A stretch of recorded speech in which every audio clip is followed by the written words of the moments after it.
হাদিসটা শোনেন, খুবই মারাত্মক হাদিস। নবীজি বলেছেন, এই পৃথিবীতে প্রথম হত্যাকাণ্ড সংঘটিত করেছে কাবিল। কে? সে একজন নবীর সন্তান না, নবীর ছেলে হয়েও।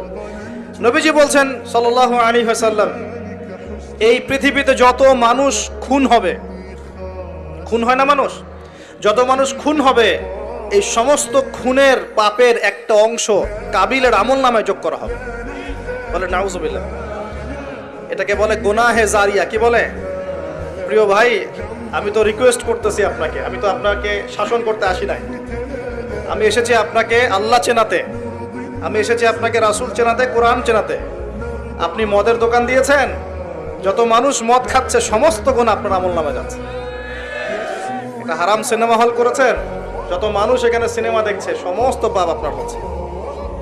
একটা তামাকের কারখানা দিয়েছেন, সবাই হারাম খাচ্ছে, আপনার গুনাহ হচ্ছে। সুদ ছড়িয়ে দিয়েছেন, নিজে খাচ্ছেন, এখন সবাইকে খাওয়াচ্ছেন, গুনাহ হচ্ছে আপনার। সবার গুনাহ আপনার ঘরে এসে যুক্ত হচ্ছে। ঠিক যেভাবে একটা মাদ্রাসা করেছেন, একটা মসজিদ করেছেন, একটা নলকূপ স্থাপন করেছেন, এই রাষ্ট্রীয় দায়িত্বে আছেন, রাস্তাঘাট করে দিয়েছেন, এর বদৌলতে যে মানুষ উপকৃত হচ্ছে, আপনি কবরে গেলেও নেকি পাবেন ইনশাআল্লাহ। কি পাবেন? নেকি পাবেন। একটা ব্রিজ নির্মাণ করে দিয়েছেন, যত মানুষ এটাতে পারাপার হবে, উপকৃত হবে, আপনি নেকি পাবেন ইনশাআল্লাহ। ঠিক একইভাবে আপনি আমি যদি এরকম গুনাহে জারিয়ার কোনো মাধ্যম চালু করে যাই, কবরে চলে গেলেও ওই গুনাহ কি হবে? অটোমেটিক আসতে থাকে। আল্লাহ আমাদেরকে বোঝার তৌফিক দান।